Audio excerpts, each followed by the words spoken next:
Hi everyone, I am Anjana. I am going to tell you about the various factors that influencing consumer buying behavior.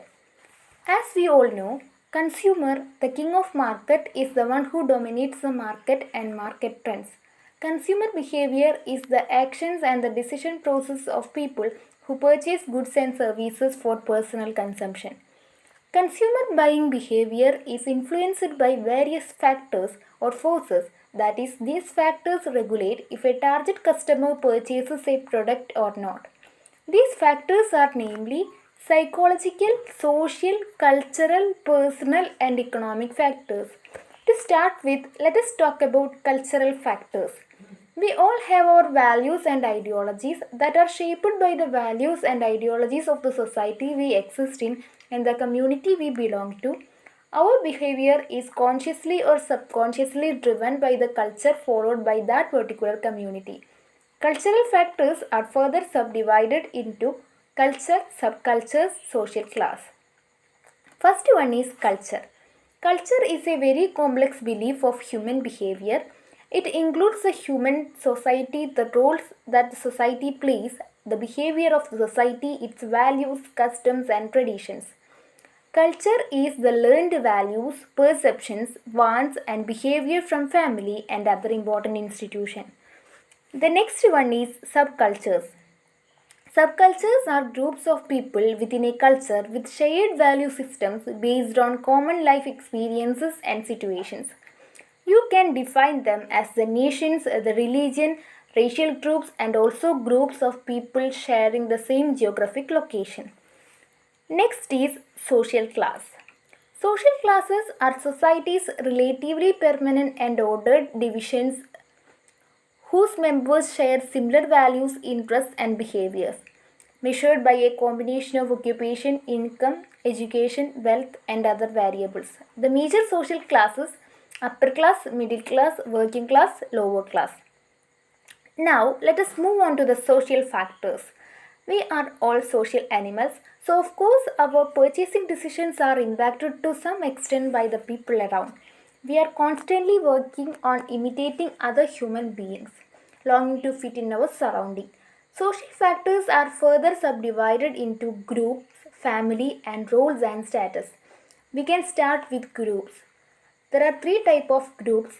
Membership groups have a direct influence and to which a person belongs. Aspirational groups are groups to which an individual wishes to belong. Reference groups are groups that form a comparison or reference informing attitudes or behavior. Under social factors, different groups have a great potential of influencing consumer behavior. These groups often include an opinion leader. Opinion leaders are people within a reference group with special skills, knowledge, personality, or other characteristics that can exert social influence on others. Buzz marketing enlists opinion leaders to spread the word. Social networking is a new form of buzz marketing. MySpace.com, Facebook.com. Next one is family. Family is the most important consumer buying organization in society. The behavior of a consumer is mainly influenced by their motivation and personalities, but also their families, family members who can two or more people living together either because of blood relations or marriage. Next is social roles and status. Social roles and status are the groups, family, clubs, and organizations to which a person belongs that can define role and social status. A person is influenced by the role that he holds in the society. If a person is in a high position, his buying behavior will be influenced largely by his status. Now, I'd like to look at personal factors. A number of personal factors also influence consumer behavior. The sub-factors under personal factors are as follows. First one is age and life cycle. Age brings changes to people's lifestyle and with it their needs and personal values are also affected. The life cycle is an orderly series of stages in which consumer attitude and behavioral tendencies evolve and occur because of developing maturity, experience, income, and status. Next one is occupation. The occupation of the individual also influences his buying behavior. The people tend to buy those products and services that advocate their profession and role in the society. In fact, organizations produce different products for different occupational groups. Then, income. The income decides the purchasing power of an individual, and thus, the more the personal income, the more will be the expenditure on other items, and vice versa. Next one is lifestyle. The lifestyle means individuals' interests, values, opinions, and activities that reflect the manner in which he lives in the society. People originating from different cultures, subcultures, occupations, and even social classes have different styles of living. Then, personality and self concept. Every individual is different, have different distinct personalities. Personality refers to the unique psychological characteristics that lead to consistent and lasting response to the customer's environment. Self concept refers to people's positions that contribute to and reflect their identities. Now, let us move on to psychological factors. Interestingly, human psychology is actually an integral factors that influence consumer behavior, although these factors are not exactly easy to measure. A few integral psychological factors driving the behavior of consumers are: motivation is activating the internal needs and requirements of customers.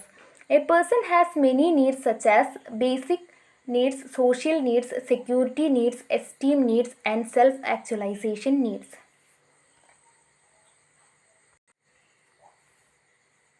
Next is perception. It is the process by which people select, organize, and interpret information to form a meaningful picture of the world from the pre-perceptual process. First one is selective attention, the tendency for people to screen out most of the information to which they are exposed.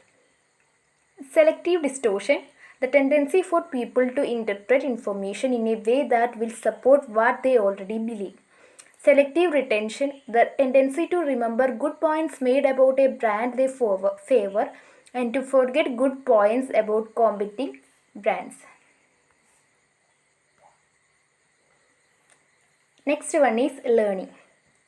Learning is the research of products and services before the consumer takes the decision of buying the product. Learning refers to the process by which consumers change their behavior after they gain information or experience. Then, beliefs and attitudes. Belief is a descriptive thought that a person has about something based on knowledge, opinion, faith. Attitudes describe a person's relatively consistent evaluations, feelings, and tendencies towards an object or idea. Now let us move on to economic factors. The purchasing quirks and decisions of consumers largely rely upon the market or nation's economic circumstances. A strong, healthy economy brings purchasing confidence, while a weak economy reveals a strained market. Some significant economic factors are as follows. Personal income. Personal income is the criteria that dictates the level of money we will spend on buying goods or services. There are primarily two kinds of personal income, that are disposable income and discretionary income. Disposable income, money left over from salary after all taxes paid. Discretionary income, what's left over after paying necessities out of your disposable income like rent, mortgage payments, health care, and transportation. Next is family income. It is the aggregate of the sum total of the income of all our family members. The income that remains after meeting all the basic life necessities is what is then used for buying various goods, branded items, luxuries, durables, etc. Next is income expectations.